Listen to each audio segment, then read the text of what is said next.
Presiden Biden, para pemimpin dunia yang saya hormati, pandemi COVID-19 memberikan pelajaran yang sangat berharga bagi kita.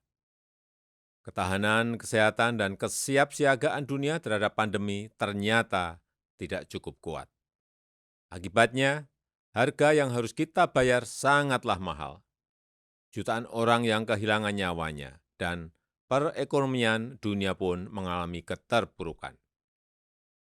Oleh karenanya, kita harus bekerja sama mengatasi pandemi serta membangun arsitektur kesehatan dan kesiapsiagaan dunia yang lebih kuat. Untuk mengatasi pandemi, percepatan vaksinasi harus dilakukan untuk menjangkau 70% penduduk setiap negara.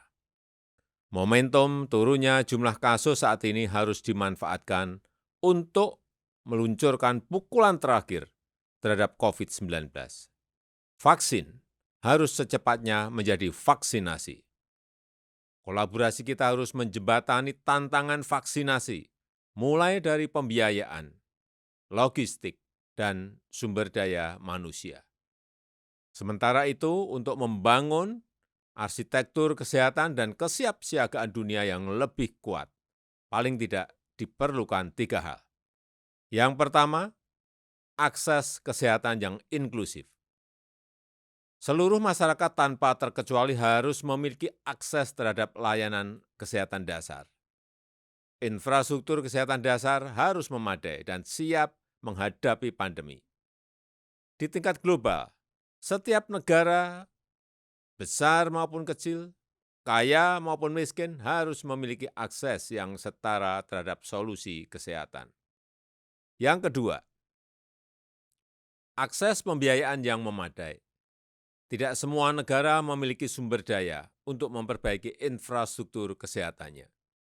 Kita perlu mekanisme pembiayaan kesehatan baru yang melibatkan negara donor dan bank pembiayaan multilateral.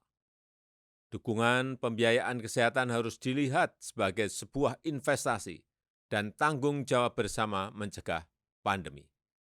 Yang ketiga, pemberdayaan. Collective capacity harus diupayakan, dan kerjasama antar negara menjadi kuncinya. Kerjasama riset, kerjasama transfer teknologi, dan akses ke bahan mentah harus diperkuat. Tidak boleh ada monopoli rantai pasok industri kesehatan. Diversifikasi pusat produksi obat, vaksin, alat diagnostik, dan terapeutik harus dilakukan. Dengan kapasitasnya, Indonesia siap menjadi hub produksi dan distribusi vaksin di kawasan.